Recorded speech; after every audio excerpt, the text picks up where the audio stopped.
Hey, what's up, everybody? So, have you ever felt like you're a slave? Have you ever felt like you have been kept from achieving something in your life? You've been kept from growing a relationship stronger with your wife or your husband, your kids, whatever it may be. Have you ever felt like you know that God is there, but for some reason, you can't seem to get a closer relationship with him? You feel like he's far from you. You know, I will tell you, most of you that are Christians understand this term, chains. And they say Jesus come and to break the chains, right? Well, here's the deal. It's not something that you just, hey God, please save me, forgive me for my sins, I'm sorry, and then just every problem that you ever have is gone. It doesn't work that way. So a lot of us, even as Christians and going to church every Sunday and reading our Bible and all this other stuff, we all have chains, and these chains that we have are keeping us from being able to do that. So we're enslaving ourselves in sin. We're enslaving ourselves in our mistakes and in the things that we choose to use as pleasure to do that. Now, okay, quick story. I'll explain what I'm talking about. Back in the day, I was a singer-songwriter. I was in the studios. I was on stages. You know, I was doing the whole, music thing. I never got real big, but here's the deal. I was doing all of this. I was drinking, partying all the time, doing my thing. It's all great and dandy, right? Great. But what I was doing was I wasn't finding happiness. I wasn't building a relationship with God. Why? Because I was allowing this lifestyle that I had.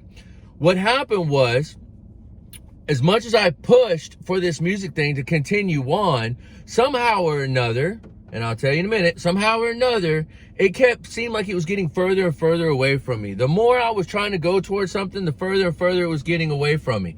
And what ended up happening was, it wasn't necessarily that I got stripped from it. It was, okay, this obviously is not working right now. Let me go a different direction. Well, what it was God telling me, this is not my plan for you. There's something else that I have sitting right over here for you. It's waiting for you, but you need to pay attention. But you're holding on to this. You're letting these chains that you have, and I'm trying to break them, but you're holding on to them because you're still trying to follow that master that you can't serve two masters, right? It says it in the Bible. You can't serve two masters. You serve me or the other. And I was serving the other. Well, finally, when I decided to let go of that chain and let God break that chain, I look over, guess what I find? I find that woman that I knew had strong feelings for me. I found her in a deeper way than I did before, and now I married her.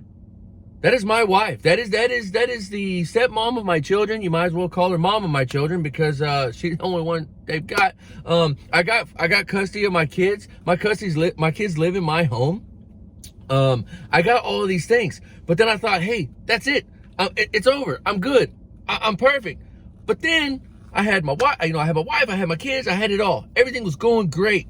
Then I started seeing a decline. My wife and I started fighting. My relationship with my daughter started dissipating. My stepson and I didn't really talk. It was just more of me complaining about him and him complaining about me. There was really nothing good going on there. And I'm like, God, what is going on here? Why is this happening? He said, you've got some chains.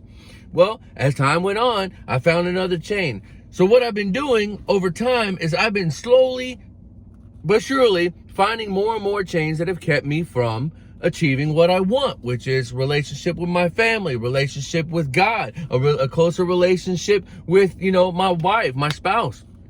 These are the things that we have to look at. So I can tell you right now, there are some chains that you're holding on to that you're not letting go of.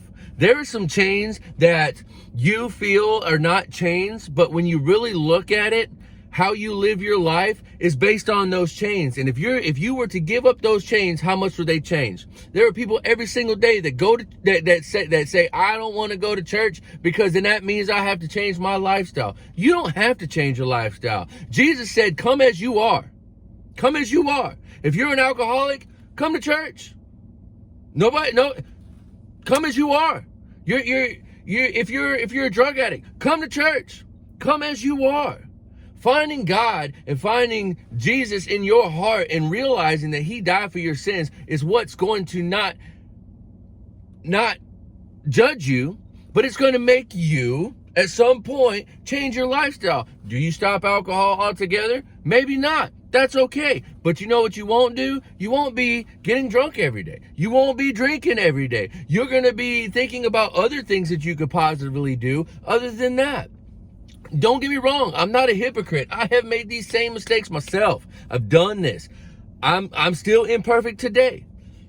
But find those chains that are bothering you. Find those chains that are keeping you from those relationships. Find those chains that are keeping you from Jesus Christ. And I promise you, if you work through one chain at a time and you ask God to help you break those chains and find that true peace, you will find true peace in the world. God bless every one of you. Thank you for watching this long. I'll talk to you next time.